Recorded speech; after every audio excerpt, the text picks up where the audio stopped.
un des tournants par rapport à la question laïque. En 1984, on fait prévaloir l'idée de libre choix. L'idée de libre choix, c'est en fin de compte cette idée que l'école est un service qui peut être assuré aussi bien par le public que par le privé. Et donc, on installe là les familles dans une posture de consommateur. On individualise le rapport à l'école.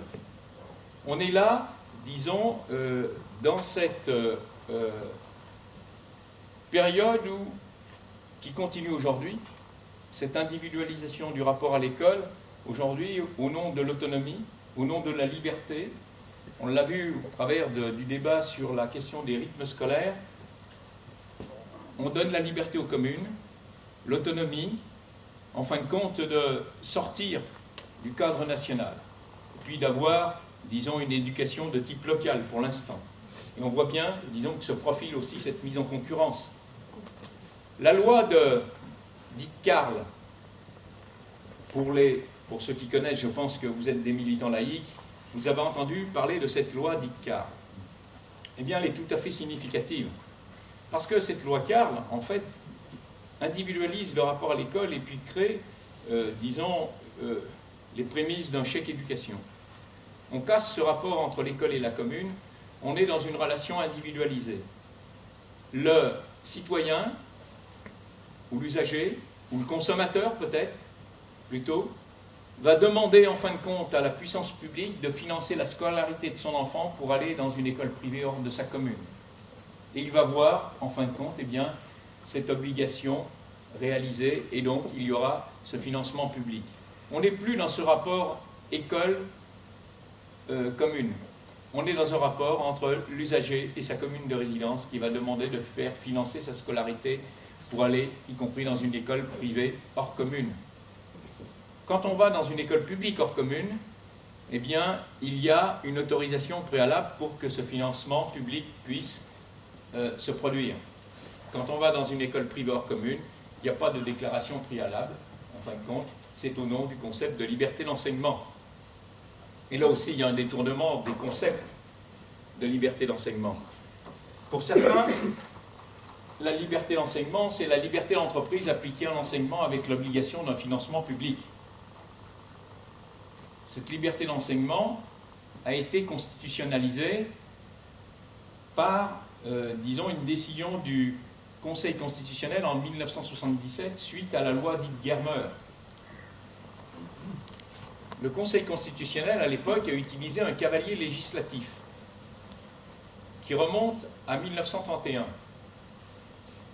Ce cavalier législatif, c'est celui d'une loi de finances concernant l'enseignement technique qui disait que, dans un des articles, la liberté d'enseignement est un principe fondamental de la République.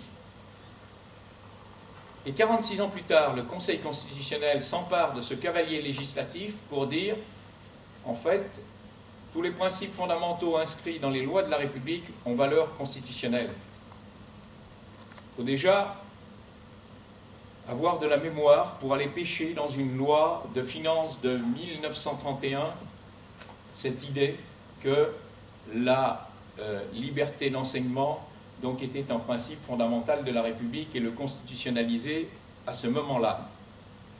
Pour autant, ça ne signifie pas qu'il y a obligation pour la puissance publique de financer un établissement privé.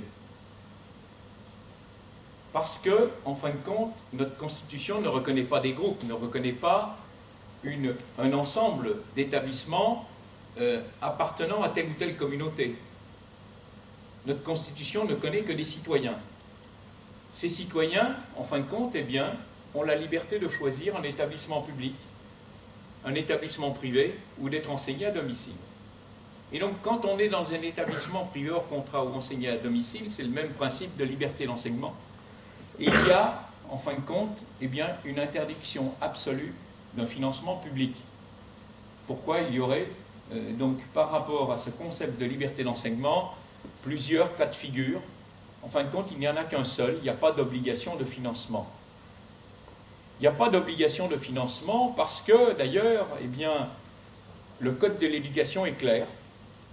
le Code de l'éducation, dans son article 151.3, dit ceci expressément: il y a des écoles qui sont fondées et entretenues par la puissance publique qui prennent le nom d'écoles publiques, et puis il y a des écoles qui sont fondées et entretenues par des particuliers ou des associations qui prennent le nom d'écoles privées. Et de façon constante, le juge administratif, le Conseil d'État en particulier, dit eh bien, il y a une interdiction formelle d'un financement public, sauf dérogation législative expresse, que sont la loi Debré, la loi Carle en particulier. C'est pour ça qu'il a fallu des lois, parce que, en fin de compte, il y a un principe juridique d'interdiction de financement public d'un établissement privé. C'est en gros le principe juridique: école publique, fonds public, école privée, fonds privé. Politiquement, ce principe aujourd'hui a été abandonné. On verra les dangers de l'abandon, en fin de compte, de cette question de la laïcité scolaire.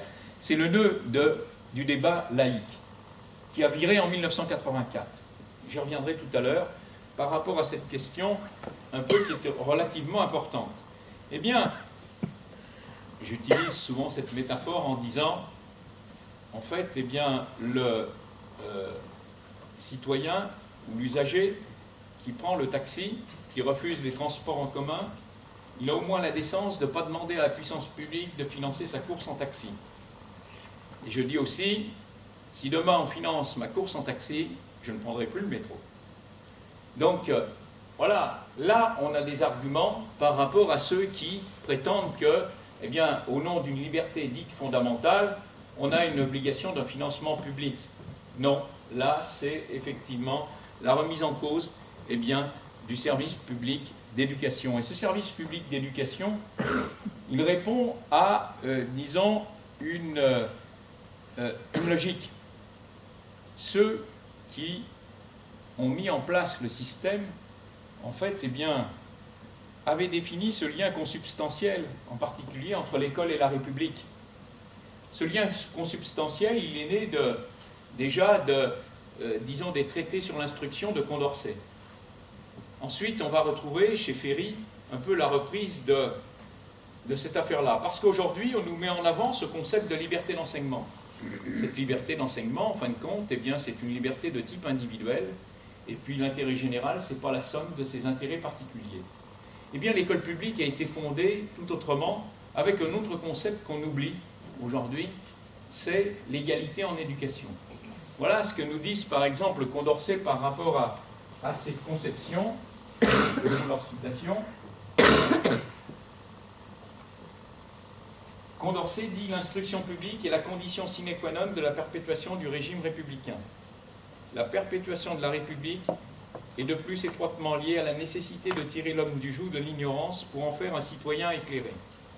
L'instruction publique vise à réduire les inégalités inhérentes à la condition et à l'éducation de chacun, inégalités que les lois ne sont pas en mesure de faire disparaître et qui peuvent conduire à l'exercice néfaste de la domination. Il poursuit: le devoir de la société relativement à l'obligation d'étendre dans les faits, autant qu'il est possible, l'égalité des droits, consiste donc à procurer à chaque homme l'instruction nécessaire pour exercer les fonctions communes d'homme, de père de famille et de citoyen, pour en sentir et pour en connaître tous les devoirs. Et Ferry va poursuivre, en fin de compte, bien avant qu'il ne devienne ministre de l'Éducation nationale, Ferry pose, disons, ce principe d'égalité en éducation. En 1870, dans un discours d'ailleurs que vous pouvez retrouver sur Internet, qui s'appelle l'égalité en éducation, 1870, il tient une conférence à Paris. Et puis après, donc, eh bien, cette école, disons qu'il va mettre en place, cette école, disons, obligatoire, puisqu'obligatoire gratuite. Cette école, donc, puisqu'obligatoire, elle sera laïque pour accueillir tous les jeunes. Eh bien, il y a un autre principe qu'il n'évoque pas à ce moment-là, mais qu'il avait évoqué plus tôt, c'était cette histoire d'égalité en éducation. Et il disait ceci dans ce fameux discours de 1870, « L'égalité d'éducation n'est pas une utopie, c'est un principe. L'égalité, messieurs, c'est la loi même du progrès humain, c'est plus qu'une théorie, c'est un fait social, c'est l'essence même et la légitimité de la société à laquelle nous appartenons. Avec l'inégalité d'éducation, je vous défie d'avoir jamais l'égalité des droits, non l'égalité théorique, mais l'égalité réelle, et l'égalité des droits est pourtant le fond même et l'essence de la démocratie. » En fin de compte, voilà ce qui justifie la mise en place de ces services publics laïcs d'éducation, en réalité, qu'on a oublié, en réalité. Et on se laisse déborder par ce concept